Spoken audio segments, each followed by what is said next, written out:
wanna brief introduce you guys about Roca Gallery. We have 6 galleries in the world and 2 galleries in China, Beijing and Shanghai. We do weekly events related to architecture, design, innovation, and sustainability.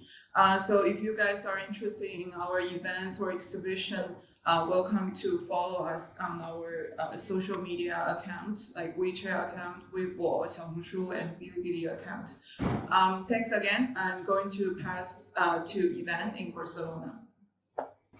Thank you very much, Katerina, and thank you from Barcelona, where I'm here with Eulalia Gomez-Escoda, and we are very happy to organize with you, with Roca, this event, and also to have the exhibition. So it's these 3 weeks of conversations on the profession last week, now on education, and next we will speak about public spaces and also about the super block, how it's understood here in Barcelona, how it's understood in other places.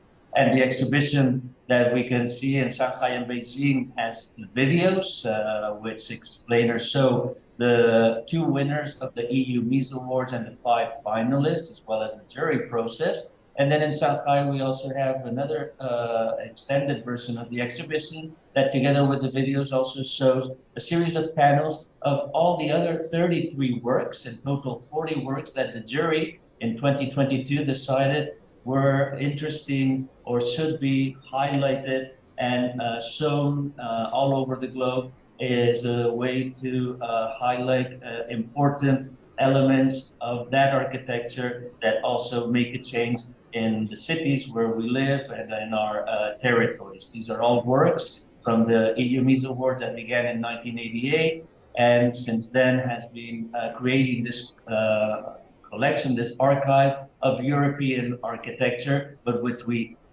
want to constantly share with other places around the world and have these conversations, like the one that we're having today, which is China, Europe, exchange, and speaking about education. Because we also have a part of this EU Mies Award, which is on final diploma projects, the young talent, and education obviously is the first step into the profession. So many things that will come up today are very, very important, and we're happy to have all our guests today. So thank you, and Jose, the floor is yours. Thank you. I'm going to introduce our university, XJTLU, Elizabeth. Xi'an Jiaotong-Liverpool University is an international joint venture university founded by Xi'an Jiaotong University in China and the University of Liverpool in the United Kingdom.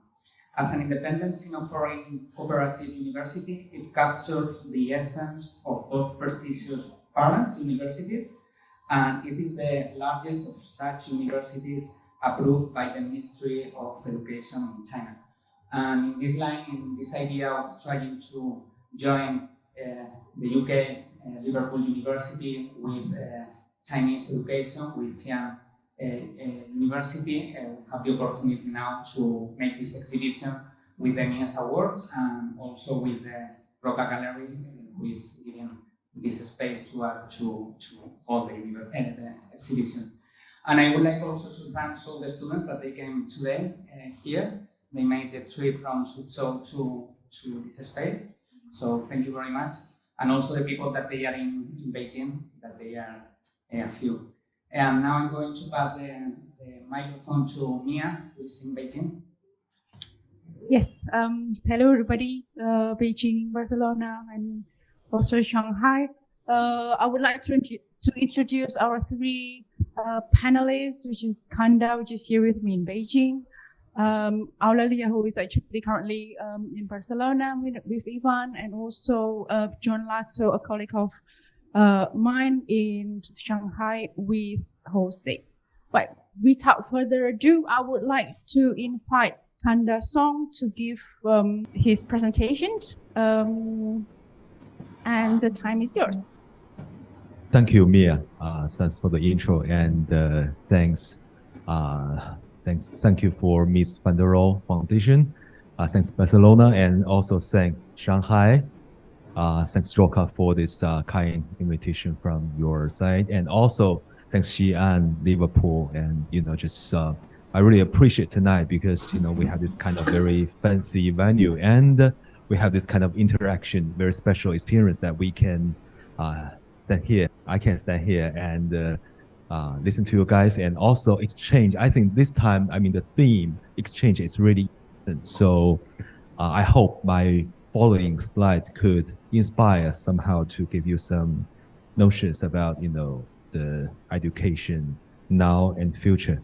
So this is my few slides. Just I just want to go from one after another, but just how this one work. Okay, so because, you know, just I just feel like when I just trying to touch this theme, because, you know, just you all know this guy, right? I mean, this you know, just actually I'm one big fan of him because, you know, we talk about architectural education. Actually, we talks about actually the architect and architecture itself. So I think because, you know, just he has some kind of controversy, you know, during his time, but, you know, afterwards, I think, you know, just his practice and also his experience, his feeling, notion about architecture and also urbanism, urban design kind of greatly influenced us. So I think it's really important for me to start my speech. And also just when you see this is from Tsinghua studio, because, you know, all these models need to be supervised by these professors. So I think, you know, just give me this kind of feeling, this kind of sense that, you know, just when I standing, you know, just at the front of my jury, you know, just in the architectural project, you know, just I encountered similar, you know, condition, wisdom, just like, you know, the professors kind of scrutinized all these models here. So I feel that they are just trying to pick up the potential choices, like the jury try to pick up potential cases from, you know, my case. And also this is from GSD, another core course, I believe it's from Scott Cohen. So, you know, all these guys, professors and also students, they're standing, you know, at the front of the models. I think this kind of situation, again, just it's kind of similar with the one back in China. I think they are facing, or architects, architecture students, also professors, they are kind of like facing similar situation. I mean, they're trying to form a kind of compromise or agreement, this kind of unconscious agreement among others. So I think this kind of thing somehow, you know, just how to say, push the architectural process forward, but somehow, you know, just it make our architectural process kind of becoming slow and the efficiency is not so high. You know, just I feel like this kind of thing start again in our, you know, just practice and also education process. And also this is from GSD because I have some knowledge there. So this is from another core class, I think around like 2019, super tall. And in the Boston neighborhood, it has some kind of context here. And this one's from Tsinghua. This is another master studio class. It also, the theme is about super tall, but this one, as you can see there, I think this is like, you know, something, it's kind of like without the context. So, I mean,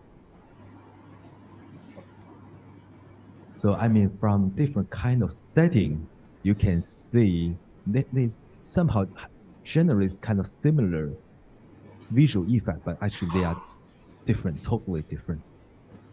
And also, you know, just from like a China, like a local context. This is one of my practice back to Chengdu. I love Chengdu. That's a very good city, great city. And you have this kind of very laid back ambience here. So we're trying to, you know, just to imbue this kind of memory, this kind of neighborhood value back to the people there. Like they like to play mahjong, and we're trying to, you know, keep the original lifestyle. But you know, just at the other hand, you know, we have this kind of, you know, studio class. We trying to make this kind of prototypical cases And this kind of thing, it's just like, just we have prototypes and they are kind of, without memory. They're just like pure research. So we have this contrast between each other. And also we have like, just the, the cultural center in the future. And also we have also another practice. So this is from, I think from Southern Axis in Beijing. It's another cultural cluster. And, they just form this kind of very huge contrast between the studio and practice. I mean, we need to, we're trying to neutralize or trying to bridge the gap between each other, but still, I mean, the mind in architects and also the hand, with our practice, there's a huge difference between each other. Okay, I mean, does it matter? I mean, does it matter if we have this kind of huge difference? I mean, so this is another case, because, now we are just working on very prestigious medical school in Beijing, PUMC, and, we're trying to touch the matter, touch the issue about the context, the technology, because they have very, the tradition and also the knowledge and their, how to say, they have their own culture, I think they treasure with. So do we need to address this kind of issues that we are facing with? I mean, this kind of traditional symbols, I mean, are the things that we are treasured with. And also we can see, because these are the surveillance cameras we have to install on all these, on the ceilings. So do we need to deal with all these issues? And, because now we have this kind of like Midjourney or some other AI tools. I mean, do we also need to care about the tools that we are using? Do we need to combine them with our methodology at present? You want to take a photo? Okay, go ahead. So I think these are the prototypes, what we are working with, because we just try to, just get some of the idea and try to, make all these things. But I just feel like there's something missing in the process. And also we just go to the archigram, these things, I mean, just reminds me of the glory time of the, I think during that time, architects could imagine, or they have this kind of ambition that they could do something. I think this is the heroic time for architects. They really do something. Like also like Blau, I mean, Mr. Prix. I mean, he's like artist, and also he's very, like, he has ambitions in the heart, in his mind. So I think during that time, architects, they are working on some real thing on the planet, in the city, with the people. I mean, they could do something like, this is from Kenzo Tange, the Tokyo plan. This is the thing that I think architects could do with our knowledge, with our tool, and combine them into like a hybrid experience, like a real experience for the people. Now I'm going to give the space to John Lato, who is going to make the introduction here from Shanghai. Yeah, thank you. It's a bit of an honor to be here, because I know that there have been a number of much more famous people than me who've been standing up here in the Roca Gallery, so it's a bit of an honor. I'm going to talk to you today about the kind of relevance, I feel, what is the relevance of architectural education. And I know that there are quite a few of my students here today, and they're absolutely tired of hearing my voice this week. This morning we were talking about fire regulations, so it shows you the kind of the range of subjects we have to cover. So I'm kind of talking about this idea of design through making. This is John Lato as a first-year student. Now this is now going to be taking photographs, and it's going to be all over WeChat. The kind of reason I'm showing this is that here I am towards the latter part of my architectural career, probably closer to retirement than you guys who are probably starting out. When I started as an architectural student, the internet wasn't even invented. A fax machine was probably a luxury within offices, and even the students here probably don't even know what a fax machine is. And the point I'm trying to make is how the progress changes. And we as an architectural profession have to constantly be agile and able to adapt and meet the changing needs within society, within technology, and within the kind of bounds of the ethical issues of the profession. A very quick introduction to who I am. I've worked for 30 years as a practicing architect in the UK before coming to China in 2018. And before that, I was teaching part-time also within UK schools. So having come to Suzhou at the XJTLU, I was able to take up a full-time position. For me, was an incredible, kind of rewarding experience. And one that I still relish each day when I'm working with these beautiful students, trying to ask them to develop their projects. Oh, wow. Very famous person, even more famous than any of us, Confucius. To learn and to never think is a delusion. But to think and never learn is dangerous indeed. And those are quite inspirational words about how we approach learning. And it kind of applies also within our approach to architectural education. From my point of view, I mean, many of the architects here in the room today and online, we've all been kind of educated in the same style across the planet, on the principle of the studio. The studio being the hotbed of creativity, normally led by the studio master or the tutor or the teacher. And that has tended to be the principle of architectural education for a number of years and continues to do it. I think it still probably will have that place in architectural education. But it's an opportunity to experiment. It's an opportunity to be much more free in terms of your thinking, to explore ideas. And I think that still needs to be encouraged. I'll explain more about that when we talk about some of the questions and answers, because there are some kind of radical shifts, particularly in the UK, about how they're going to approach architectural education. So from my point of view, there are a number of advantages that studio-based learning offers. And really, it comes from this kind of learning principle of learning through doing. We do this from a very young age, from toddlers. We do things, we learn, we repeat, we learn. And we learn from our mistakes. We learn from our failures. We learn more from our failures than we do from the things that work.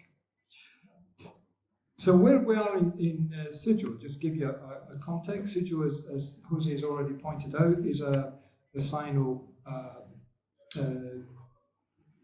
European university with a relationship with the University of Liverpool. It's fully taught in English. All courses are fully taught in English. And our particular graduate program and postgraduate programs are RIBA accredited for Part 1 and Part 2. Watch this space because Part 1 and Part 2 are going to be disappearing. Within the school, the design school, we have 5 bodies. And again, this is an interesting point from me as a design school. It's an interdisciplinary school. And I think this is also the essence of the future of architectural education and also the future of architecture. There is much more emphasis on collaboration.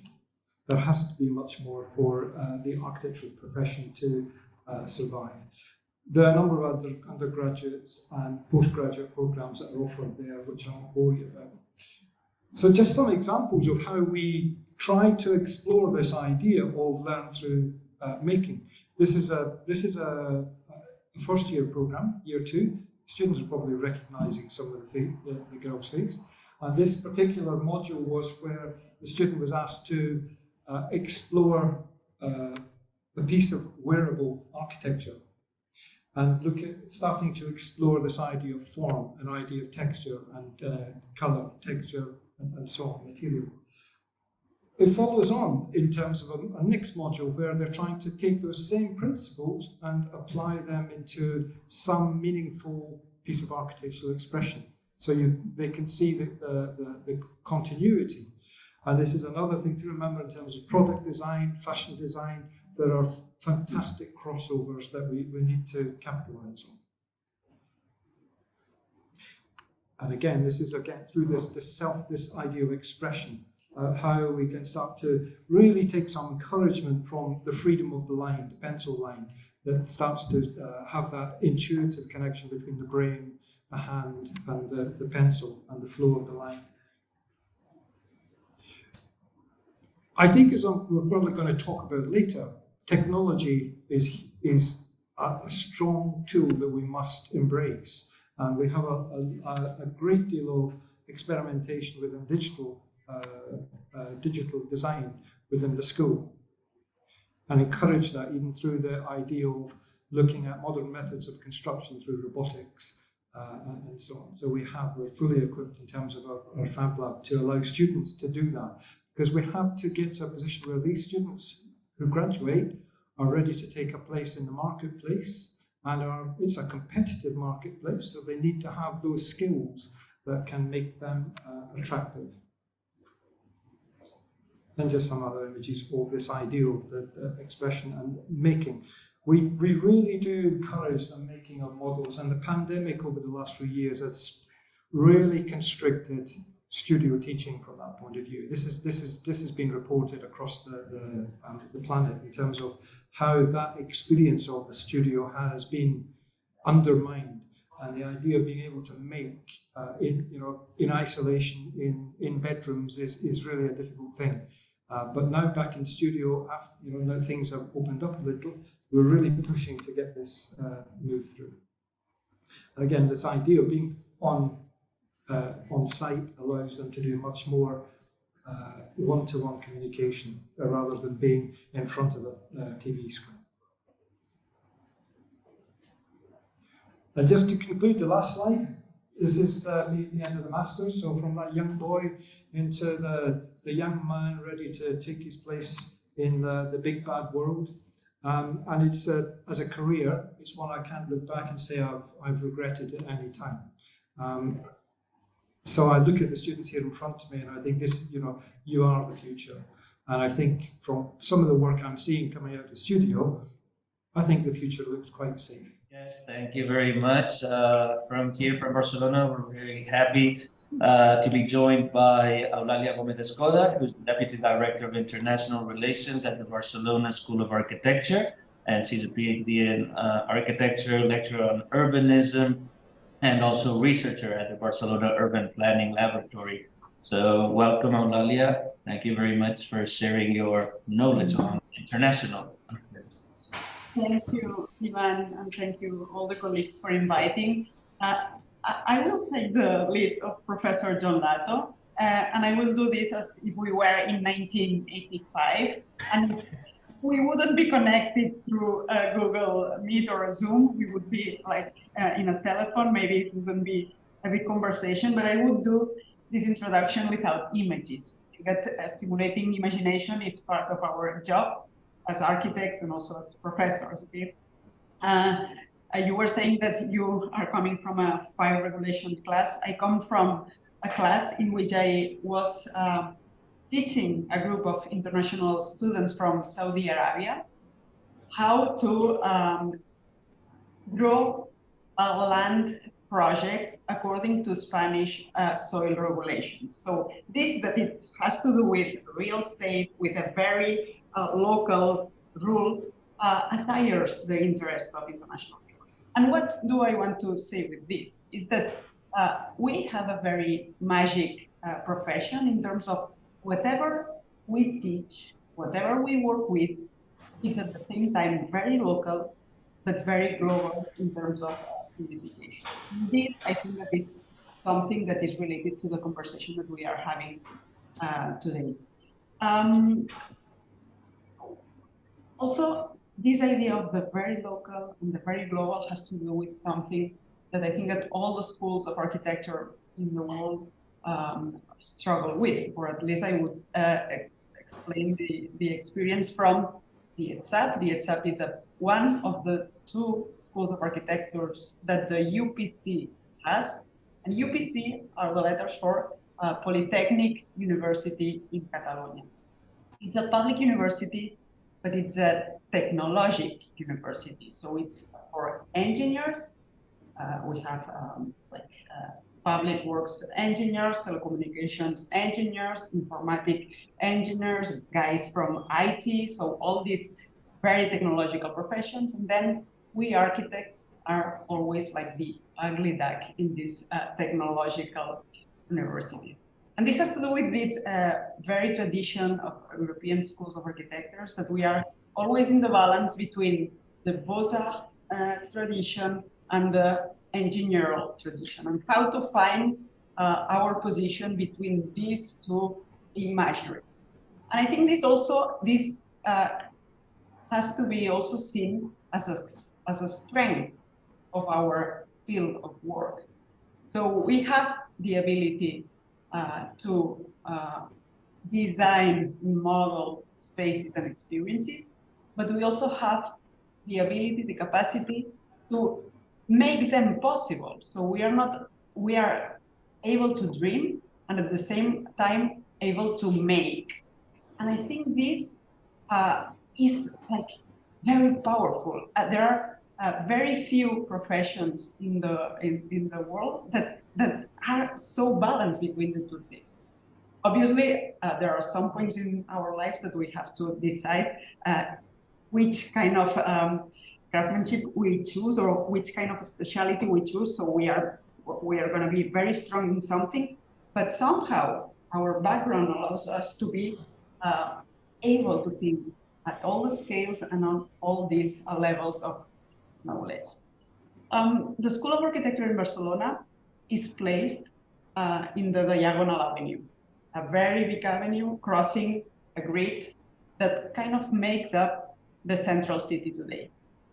But when the school was built, the building that we are occupying now, the school is older than 200 years old, but the building that we are occupying now was built in the 1970s. When the school was built, the Diagonal was completely in the outskirts of the city. Somehow, building a university there changed the scale of the city and made the city grow till this position. Today, it's not the outskirts of the city that place. Our site is the center of the metropolis, we can say. And this, that is like, it could be considered like an anecdote or something that, okay, you are telling us where you work every day. Yes, but at the same time, explain something that is also very strong, is how architecture changes the shape and the size of cities. So probably if instead of a university, we were like a corporate building, this wouldn't be considered one of the centers of the metropolis. This would be like, okay, a node of activities, but somehow the university and these kind of activities linked to teaching and teaching something that is directly related to society makes us in this, puts us in this position of transforming cities. The School of Architecture is a very big school. We have more than 3,000 students and more than 300 professors. This counts undergrads, masters, and doctorals. But this is only for architecture, okay? If we count, and just for one of the two schools of the public university. So it's kind of a huge community. Even if it's huge, it's very friendly in the sense that we kind of know each other, we kind of talk to each other, but at the same time, it makes it very difficult to be all together at the same time, always. So somehow, it's very common to for us to be very concentrated in some spaces in the school, but at the same time, being outside the school because we don't have room to be there for teaching something. So even if we have that building, we are kind of dispersed and linked to the city.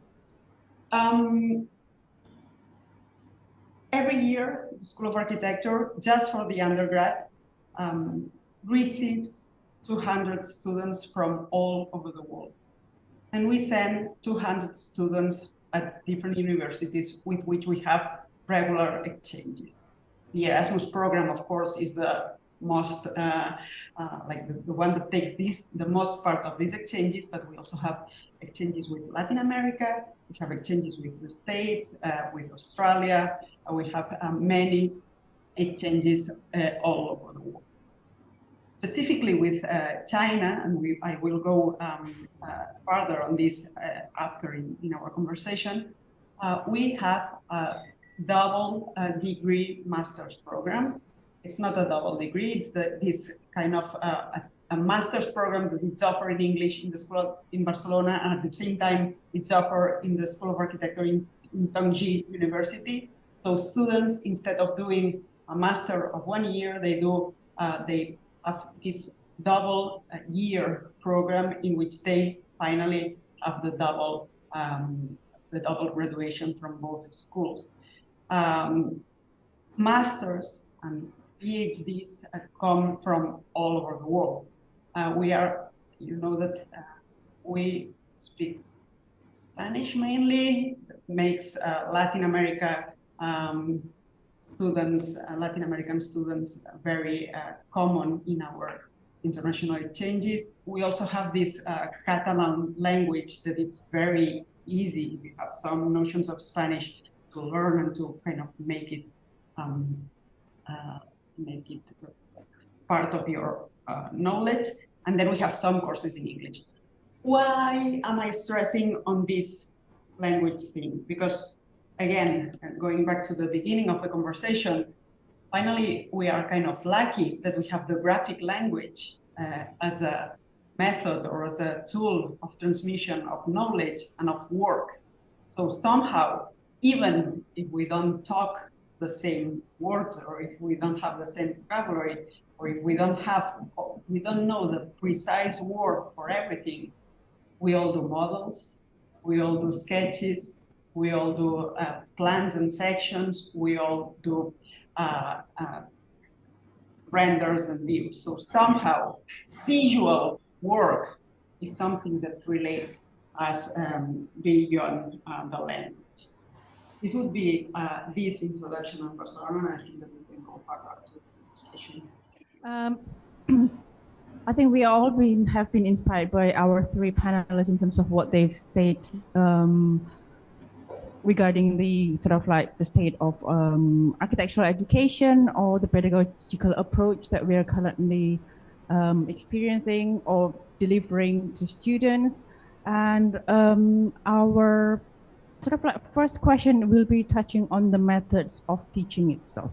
So architectural education seems to be quite slow to adapt to changes. So we know that studio has been the backbone of our architecture pedagogy for a very long time, for instance, and there is not much of fluidity or room for changes. And is it true that, or is it true or not that whether there are any fluid enough methods in teaching? I would like to ask Kenda, since he's here with me. Okay, thanks, Mia. I think, well, my response actually kind of like, has some echo with your question, just because you have some kind of implication in your question, because, I share this kind of similar feeling that the architectural education is kind of static. It's also, just in my previous presentation, I have this kind of statement that we need to change. And also because when we talk about education, because, our methodology, the method to build, the construction method, and also the method we think, the tool set, these kind of thing, like we see, the pictures, like, well, I think 15 years ago when I was a TA with Yang Ho Chang, I don't know if you know his name, Zhang Yonghe, and also Wei Zhen, he's from HKU. We have studio there, 2008. I just recall me of this kind of old time, this kind of critique situation is always the same with the situation at present. So, if the way that we critique never change. And also the construction method, we still use this kind of stone panel and all this kind of glass facade, steel structure, everything, wood structure. So how can our audience or our, just the people outside, they could anticipate we could change, or the education we need to change? I mean, because everything we could use never change. So just, sometimes I just feel like architects, our tool kind of lag behind, like, the, how to say, the artists, like, previously, like expressionism, they used a different kind of tool, which is kind of ahead of age. And also, Peter Cook and also, like Mr. Prix, they use different kind of media tool, different thing that could, lead their time at the front. So I think for our age, I kind of sometimes I feel kind of like negative. It's not like a negative, but I sometimes feel kind of slow in my mind and also in my bodies. So go back to your question. I think, yes, overall, we are kind of like stuck somewhere in between. I think I echo that sentiment too, but I would like to open the floor to Ivan in Barcelona. I would say that probably the best way to link the speed or the pace of teaching architecture with those that the velocity of these changes in architecture would be to link very directly schools with reality. In the case of Barcelona, 80% of professors are or have their own office, so they work professionally outside the school. They just go there for 6 hours a week, but they have their offices, so they are doing competitions, they are doing projects, they do architecture, or they do urban projects, they do, like, they build, they calculate structures. So somehow, if we think that the student has 5 hours per day, these 80% of professors, if we do an average, that means that 4 hours of these 5 are related or linked to the reality of architecture, because of course we are humans. So when we move from the work side, from the construction side to the school, we do not forget what we are learning in one side and we kind of make a reset, and we do not teach this experience to the students. So somehow this is kind of one of the main, the crucial ways to kind of put together both things. Also, I would say that we could be more medieval, and I will explain myself. In the terms of learning, like this, the tradition of the work. So in many schools, doing the work experience, so being in an office and like following a project from the beginning to the different steps till the end is part of the curriculum. And I think that this is very important, because we can learn abstract things in a classroom, we can do models, we can do very fancy drawings, but finally the reality is that of course you can do fancy things, but there's a lot of paperwork, there's the meetings with the clients, there's the meetings with the neighbors, so many things that you have to kind of tackle, and that you have to make them part of the beautiness of the profession. It's not that in school we only take the fancy parts and we forget about the paperwork or these management things, but we have to see, let's say, the beautiful part of these and make it, put it on our way of doing, right? So for me, there's only one answer, is that if you want to link the velocity of teaching architecture to that of the evolution of the architecture that we see in magazines or in the city, is to put them together and make students work and make professors work. I think from these are my personal opinions and not those of the university or the RIBA. I think the profession is fairly static, but what changes over time is technology and the availability of materials, the progress of society. So as architects, we have a unique ability of problem solving. that doesn't change. We're problem solvers. And I think the architectural education will remain in that kind of way of trying to encourage students to think critically, to problem solve, to think, look for the creative solutions that addresses the problem. So I think that will continue. Just as an aside, the Architects Registration Board in the UK and the RIBA have both published white papers recently, which is going to be a radical change to the way that you can become an architect, the pathways, offering different routes. And one of the routes they're trying to encourage is much more of this idea of mentorship, as you're talking about there, about this shadowing a professional. And also looking at apprenticeships, not attending university as a full-time student, but to be located in an office working on real projects and attending university for that formal education. I think there's a lot to be explored in that. I think there's still a lot to be explored, and I'm not sure I'm entirely convinced yet. But at the moment, they're looking to scrap what we call the Part 1, Part 2, Part 3, and just effectively have a master's and then a professional exam. So by 2027, students who enter the architectural education system, that will be the kind of pathway that will form. But I still go back to this point. We are still problem solvers, creative problem solvers. Thank you. Thank you very much. I'd like to pose another question, which has to do with students traveling and studying abroad. And in the case of the Xi'an Jiaotong-Liverpool University, for example, how its methodology has been brought to China.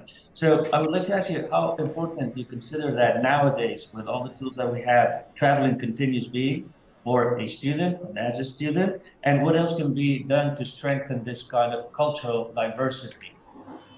So maybe I start with you, Eulalia. Okay.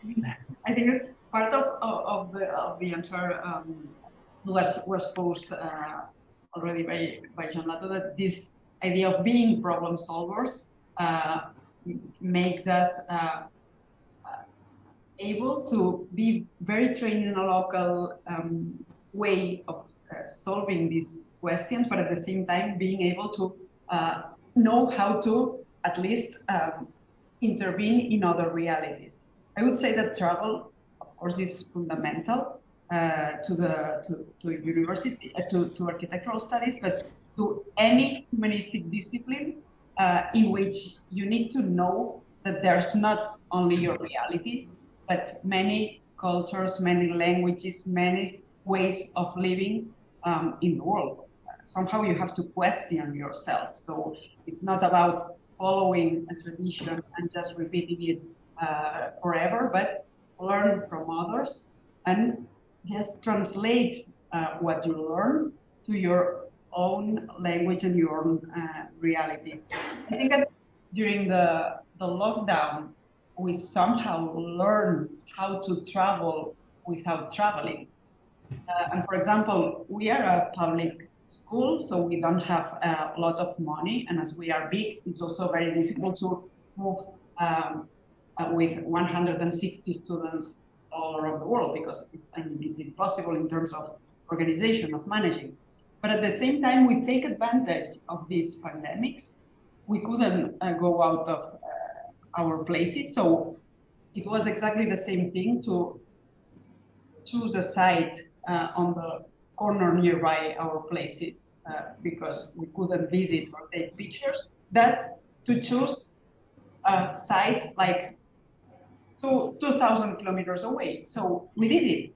And we travel without traveling, taking advantage of this impossibility of going out of home. So I think that, of course, traveling is not, what I'm trying to explain is that traveling, or this experience of the trip and all this, has been, there's a long tradition on carnet de voyage and all these idea of architects traveling and writing and drawing and visiting the Italian tour, right, and all these things. But what is important on this, what I'm trying to say, is that it's not only changing place, but trying or achieving to learn how people in that place work, how do they live, how do they move. So to learn that besides the cities, the humans or the citizens that make the city possible, so that they distinguish one place to the other. Well, just traveling has a very long tradition in architectural education. And also, just back to my school, I was at MIT, and we have this kind of traveling fund for students to, well, go to Europe or go to some other cities in the States, whatever. So actually, we had this kind of opportunity because, we are students, we do not have a lot of money. But we can have a certain kind of funding from the school to let us to read something from other cities, from other people. So I think, well, I mean, just in a general sense, yes, I mean, travel is really important to support our understanding of the city, the environment, the culture, and the values that we feel sometimes unfamiliar with, or sometimes we need to know with. So together with studio, because we have studios, that's the core class of our education, especially for undergrad and grad people. Studios always go with travel. I was in Mumbai studio, go to India. I went to Bratislava. I went to Europe. Bratislava, a very small city, together with Budapest, I think, maybe, yeah. And also I went to Beichuan, went to Sichuan, which is an earthquake area, just in 2008. That's a big earthquake. It's a disaster. So we went visit the site, and I was TA at that moment, and we took like maybe 15 or 16 people back to the site to see the real earthquake condition. So this kind of setting, this kind of scene is the thing that you cannot appreciate from, just your laptop, from your AR or this kind of virtual thing. So, just, well, in all, I think it's important. But, at this moment, after COVID, I mean, this kind of thing just become rare, become very precious, even more precious with our, it's not like we cannot afford, but we just do not have this kind of, just we are kind of like forbidden, right? But well, this kind of thing sometimes happen. And now I think this boundary started to dissipate, okay, for some reason. And I appreciate this kind of change, but still, I think this kind of flow starting to slow down. I mean, I used to travel a lot with Shanghai. I really like Shanghai, the food, the cuisine, and the culture there. But for 3 years, only one time I stopped by Shanghai, and then I just go back to Beijing. And I went to Barcelona in 2015 just for my wedding travel. But I went to see all Gaudi's architecture. I really appreciate the thing. But now, I mean, I've been like 6 or 5 years didn't go out. So travel, I think, just for me, I mean, for most of the time, because much more and more rare, and just it should be coming back again.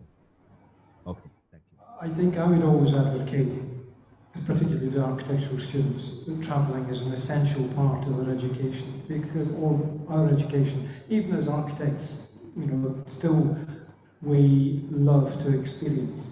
And I think that's the thing that was missing. You talked about this, the pandemic was the other thing that was kind of missing in that. You can't pick it up from ArcDaily and Architizer. You're looking at a two-dimensional image. You can't experience the smells, the sounds, the touch, the quality of the light as it changes.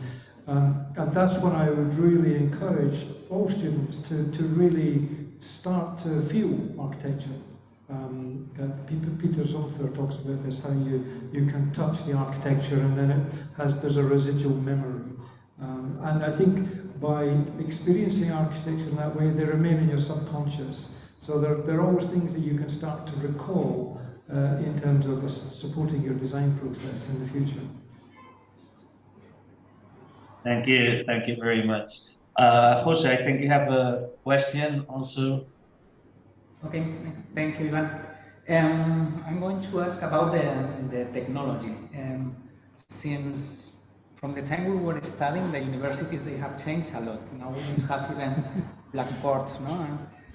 And now we have robots, we have all kind of devices in the labs. In fact, Mia is the responsible of the digital lab in our school. So, John, how is affecting the changes of the technology in the way we are teaching architecture? Okay, now you're talking to the dinosaur, and I'm really feeling nervous because I'm looking at a room where some of my colleagues are the digital experts. So now I really have to be very careful and not try to look like I know what I'm talking about. I always view technology as a tool. They're going to kill me. I can feel the eyes burning a hole in me. But I always look at the technology as a tool. They're there to enhance the process, enhance the outcome, to maybe optimize the results. Keep looking over, see if I get any nodding heads. I've been in meetings where I've had BIM managers who take over the meeting, and the BIM man, I keep trying to say the BIM is a means to an end, in my view. We mustn't let BIM drive the design. So I think in some ways what I would try to encourage is that we don't allow the technology to take over our process. I mean, we see at the moment the introduction of ChatGPT, and there's this fear that is this going to make us redundant? Is that and we can see it using with students using Midjourney, and there's an instant concept just by entering in a few words. So I think, for me, I don't fear technology. I think technology has to be embraced. We can't ignore it. ChatGPT is here, just as many of the other technological advances. We have to look at how we embrace it and we use it to our advantage and to make our life easier and to ultimately make the end result, the architecture, fulfilling. But again, this is my view, not as a true digital technologist. Okay, I've got a thumbs up, that's okay. Thank you very much, John.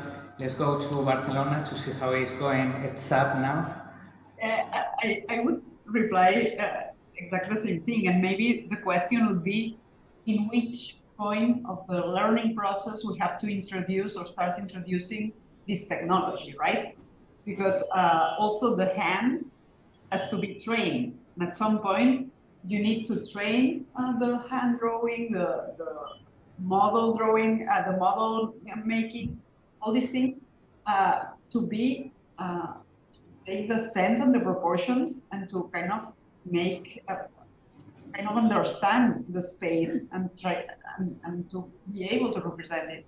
So I always have this question, but maybe my colleagues, maybe Canada has to reply now, can answer in which point, because if it's too early, we are going to miss this part of being confident with drawing or the artistic representation, but at the same time, if it's too late, we are missing this capacity of embracing technology. And I think that this also can be connected with this idea of the traveling that we were talking before.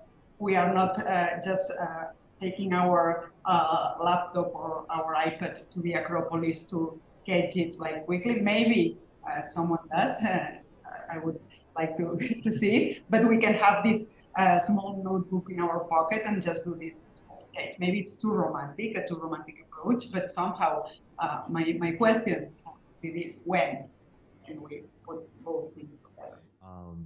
Well, this is a very interesting question because, I think John, he may suggest that we embrace technology and also, just I think this kind of, AIGC generated content like ChatGPT is really fancy. It's like a very popular thing. Just like every architect try to learn some new knowledge, just especially in this kind of AI era. But I I just want to ask one question: is what is technology in this question, or what we are referring to is high tech? Actually, this is high tech. I mean, this is kind of like a fancy high tech, but I also want to mention or remind there's another side, which is low tech. So from my practice, okay, from my recent practice, like PUMC, the Peking Medical Institute, medical college, actually, we try to use this kind of hybrid method. We at the other end, like you say, we use the kind of AIGC, but this is like some pre-design stage, and then we kind of work facade consultant to kind of BIPV, it's kind of solar panel integrated with the roof. We try to generate solar and still keep the integration of the roof, the facade, like one whole thing. This is like a somehow called high tech thing, I think, because this kind of thing is really like some technology. And on the other hand, because I really kind of like old-fashioned guy, although I'm not so old, but still like some old things. So I visited yesterday the glass, how to say it, the glass factory, the traditional Beijing glass factory back to Mentogo. There's a very old-fashioned glass production, this kind of very interesting. They have this kind of handcrafted glass making on site, this small village, Liu Liyao. So I find this kind of thing could be applied to the architecture. And then I just drove like 100 kilometers to another side of Beijing, to Tongzhou, near Tianjin. Is on the other far end. I go to see the bricks. They have really huge bricks, which just they apply these things to where, to the Forbidden City, to the wall of Forbidden City. I find this kind of thing is really fascinating because I want to use this kind of thing combining with kind of high tech. So I hope maybe this kind of architecture presence could generate this kind of hybrid feeling for people. So go back to this question. So what is technology? I think it could include a lot of meanings, but from education side and also from practice side, it could have different kind of interpretations. So I think I have some of my specific interpretation about it. Thank you. So the next question that we would like to put there is in terms of sharing knowledge. So our students, we go to different places, they study in different places, most probably geographically in different sort of like continents and stuff. But tangibly, what do they bring back to their design process, or in terms of the result of their design? Is there any different with maybe students who don't have any access to the same sort of like situation, or what do you think?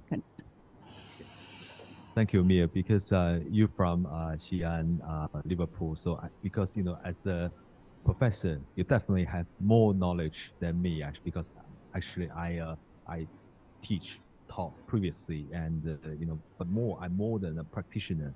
So, but I have some understanding about this kind of like the background exchange, or like kind of academic, or how to say this kind of living background. How do they share this kind of knowledge? Well, from my perception, just I feel like, because well, think globally and do locally, sometimes it happens. So I just feel like students from abroad, well, just before the COVID, they sometimes they have similar feeling, or had this kind of similar knowledge background with me or my students. I feel like sometimes kind of strange, because we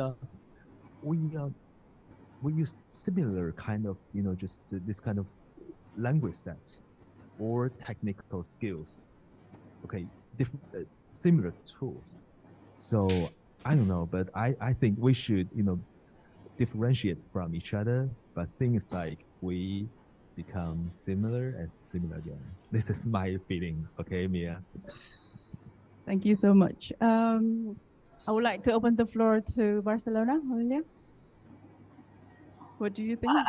I would be, I think, more optimistic in the sense that, of course, there are some technological or scientific backgrounds that we all share, and this is because it's objective knowledge. So a building can stand or can fall apart. Sun can enter a building or not. So this is kind of a science. So we can all be or agree what works and what not. Then I think that we share topics we address or topics we worry about. So now we all talk about healthy cities or happy cities. Maybe 5 years ago, it was not such a common issue, right? So, and this is beautiful because finally it talks about us as humans. We have this sense of belonging of humankind. So we share these issues.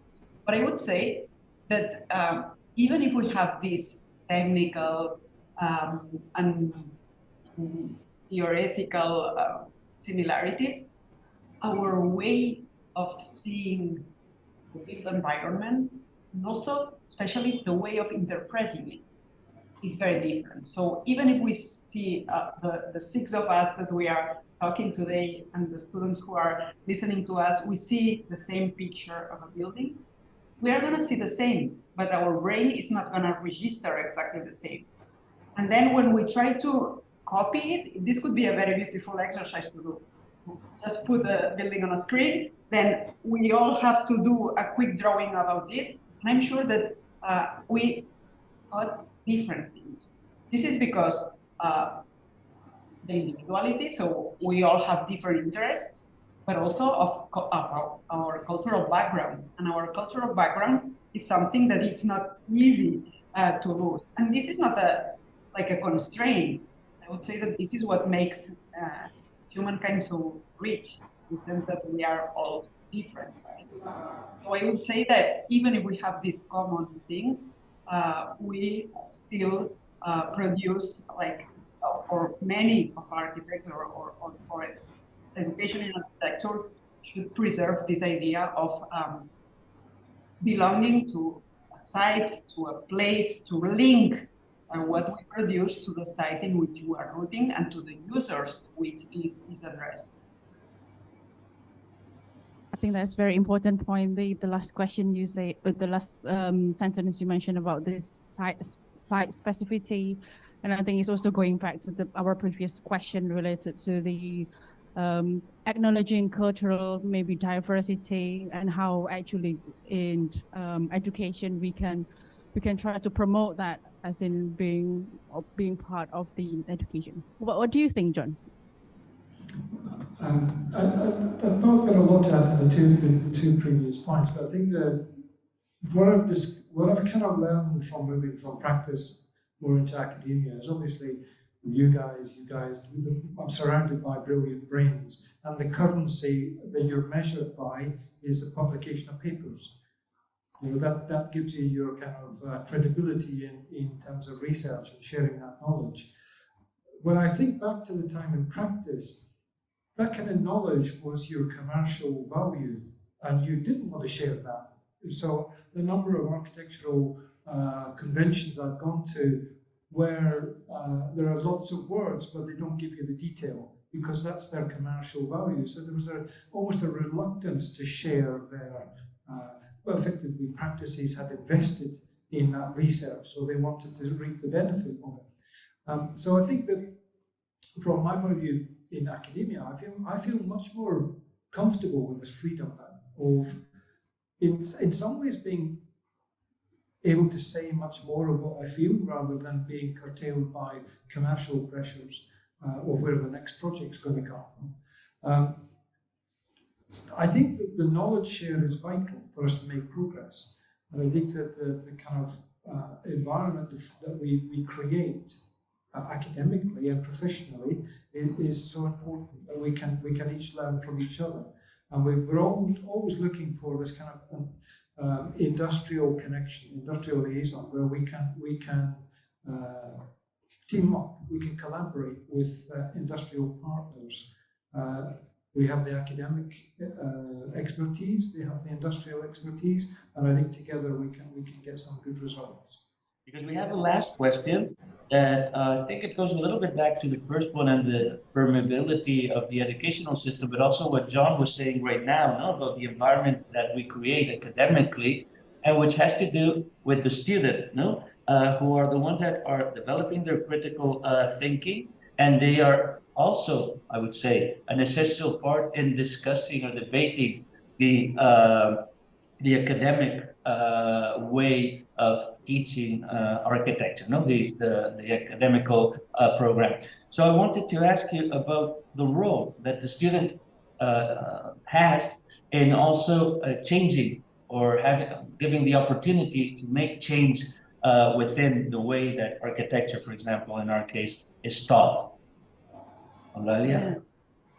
It's a very good question, and I have to confess that before starting this live recording, I had to ask Ivan to explain me the question twice. So I would say that it's a matter of permeability.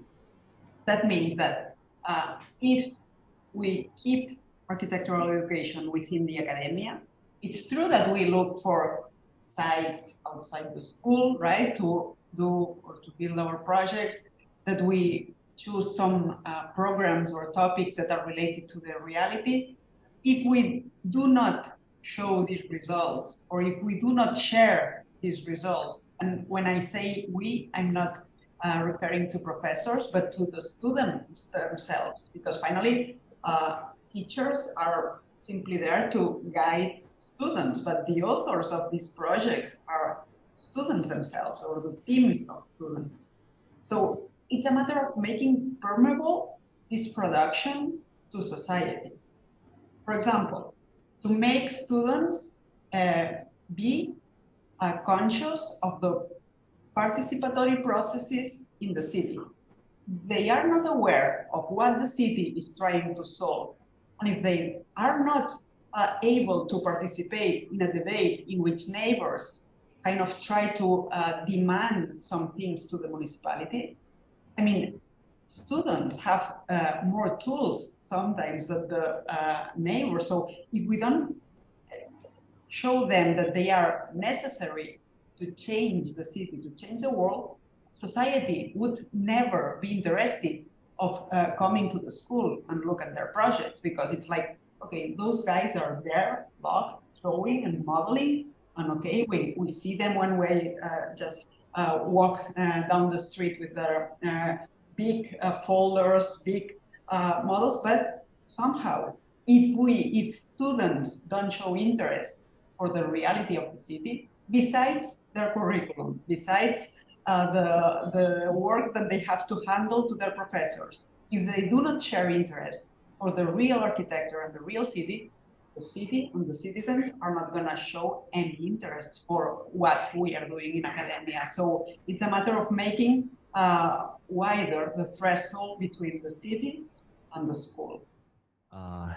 Again, I just feel like architecture students and also architects, we always has this kind of just like a destiny, this kind of notion that we want to save the world, we want to solve everything. Okay, we like the savior that we could do, that's Superman, but actually we are not. We think we could do something, but actually sometimes we cannot, but still we want to do. So again, just reminds me of the big time, like Peter Cook, Archigram, all these big names. I think that's the big time for architects, and I think these guys really do a lot of things to change people's mind, and also for definitely Le Corbusier, okay, my big name, he changed a lot. And go back to our era, I think this is the era for everyone to face a lot of things. I mean, we have a lot of troubles. Might be the worst time for everyone, but like you know that this is the worst time, and maybe that's the best time. I think there's some opportunity, some niche for everyone to find their way out, and also find architecture study, architectural realm to find its way out. So go back to this question again, just do we or should we engage with our society or with our architectural realm, the surroundings? Yes, definitely. And I think we should have a special way, specific way in this very specific context, and with some tool we can find out. Definitely, for sure. Thank you. I think that the rather than engagement, I think it's empowerment and enablement. One of the kind of lessons I try to convey to my students is that the environment that they create, the decisions they make in their design, will influence the way people can use that space, can use that piece of architecture. So we shape, or we have a heavy responsibility on how we design, because it will influence the way people can live their lives. So I think I tried to convey that idea of empowerment and try to encourage them much more to take much more responsibility for the view, their role in society. We as architects have a tremendous influence on the way we live. And I think that's the one message I think I try to encourage the students to stand up and become more enabled, more like agents for change. Thank you very much, John. I know we are running out of time, but today we have so many colleagues and friends and also students here. So we can make a question from the audience if they want to do one. And maybe that last question is one that students could perhaps contribute. And you can reply very fast also, so we don't just spend too much. Hi, this is Eric Farr. So because you guys elaborate actually on the social values, I think, just like this is a very relevant sort of topic to the social sustainability. So because we always talk about sustainability, and then we talk about, just like some type of, just like strategies that we are seeing around, some wind stack, and then some arrows going up and down, and then red and blue most of the time. And then we see some atriums, and then to have like some passive and active sort of, ventilation, and all those kind of, things that we have like as a kind of strategies, a series of the strategies. But I guess it's really important to understand the fact that when we are talking about, like, for example, RIBA or any other type of, just like accreditation in the States. So we have like NAB accreditation, just for the schools of architecture. So how we can see throughout the BREEAM and then LEED as a kind of, just like the social sustainability being implemented into the work of the education of architecture and then work of the students. So I think this is a really important. Yeah, I think that when I talked about some of the changes that the RIBA are proposing, and I'm not here being Mr. RIBA, what the RIBA are putting a lot more emphasis on, they're talking about focusing on key skills, and one is climate literacy, life safety, and ethics, as well as design. But those are the three things that within the curriculum we must evidence. But I agree with you, this idea of sustainability is a message I try to also convey. It's not only about climate, it's about economic sustainability, it's about employment, it's about local cultures. So I agree with you, and I think that isn't being dismissed, I think, in the curriculum that's coming forward. But I think it's for us as educators to kind of ensure that is being brought to the fore. Thank you very much. And what do you think, Kanda, in Beijing? Okay, thank you, Jose. I think that's very interesting and also very important issue. I just talked with Mia, I want to know, if I could understand this word, just social sustainability precisely, or it's just, I could master the core meaning, I think it's crucial. Yes. I mean, for our education to imbue with this kind of definition. just I mean, for now and for future, I mean, it's more and more important to let our education, continue with this kind of sustainability. I mean, this kind of sociology, meaning will give our education more diversity. So. Thank you very much, Kanda. Eulalia, what do you think? Yeah, I would say that it's a very important question. And somehow, as we are all humans, we are taking for granted that we know about humanity, right? But of course, knowing sociology, psychology, anthropology, all these things are as important as knowing about the history of architecture, of the history of cities. So somehow, I think that this attention to behaviors and to feelings are kind of very, again, crucial to teach or to get kind of these transversal architects. We started talking about this ability of architects of working at different scales and with different disciplines. And I think that not forgetting that we are working for citizens, it's very, very valuable. Well, thank you, Jose, but I want to thank Kanda, John, Eulalia, Mia, and Jose. And I think that we've been speaking about engaging with society, which is only possible through this social sustainability, its values. And for that, we've seen through your words that education is absolutely essential. So we cannot stop working on it, discussing a bit about it, speaking about it, and exchanging, which is a little bit what we've tried to do today. So thank you all very much. And next week, we have the third one, in which we'll speak about public space, also differences between China, Europe, and what's happening actually here in the city of Barcelona, but also in other places now, which is kind of making the city more livable for people, with projects such as La Superilla or the Superblock, which is changing physiognomy and the way of living in the city. So thank you all very, very much. Enjoy. Thank you. Yeah. Thank you. Okay, so I want to thank everybody for coming again. Thank you very much, John, for coming here. And thank you all the students for coming. I know it's Friday and they have submissions and they are very busy, and despite that they came here to see the exhibition. Also all the audience that they came, some of them you repeated for twice already. We expect to come again for the last one, that it will be great. And thank you very much. Thank you. Bye. Thank you.